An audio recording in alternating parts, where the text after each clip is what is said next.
Le bilan de ce séisme est aussi lourd qu'inhabituel dans l'Hexagone.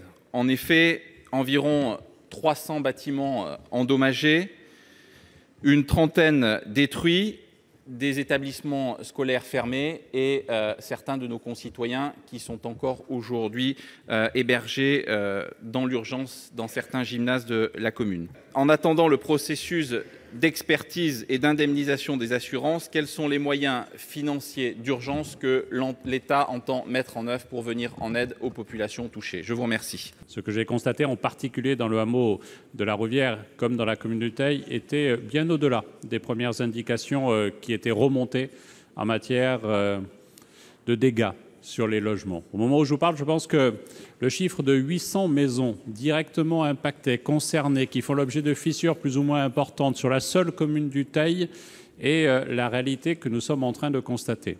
Dès hier, nous avons procédé au relogement, dès avant-hier, nous avons procédé au relogement dans l'urgence de près de 300 personnes dans 3 sites différents.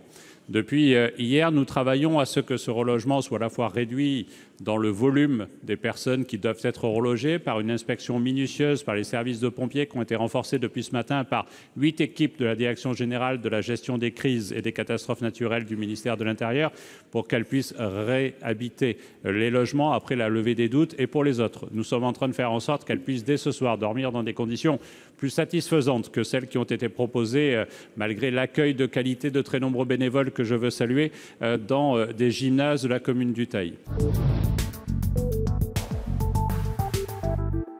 La grande majorité de la population estudiantine est en souffrance et l'aggravation de sa situation d'existence conduit à la désespérance, à des drames humains, à des gestes désespérés, dont celui d'Anas, qui sont autant de cris de détresse que vous ne pouvez ignorer. À cette crise majeure, vous répondez par une baisse de moyens alloués à l'enseignement supérieur. La dépense par étudiant atteint aujourd'hui son plus bas niveau depuis 2008 et votre projet de loi de finances ne porte pas l'ambition d'arrêter cette chute.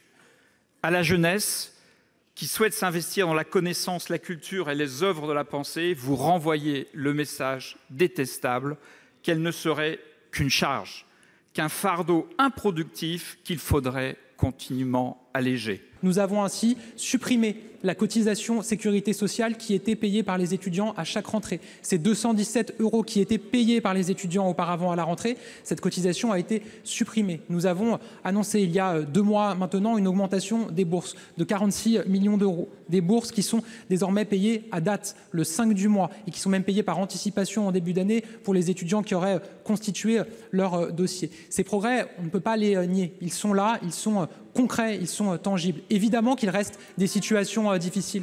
Évidemment qu'il faut poursuivre. Évidemment qu'il faut aussi faire mieux connaître les dispositifs qui existent. Quasiment 50 dispositifs d'aide qui existent aujourd'hui à l'université, et notamment des aides pour les situations d'urgence. Parce que parfois, à la précarité s'ajoute la précarité quand il y a une rupture, quand il y a un moment difficile. Des aides d'urgence existent. Il faut poursuivre. C'est aussi le sens du revenu universel d'activité, de cette concertation autour du revenu universel d'activité qui doit nous amener à repenser une partie de l'accompagnement social des jeunes. Nous y sommes résolus et nous allons poursuivre.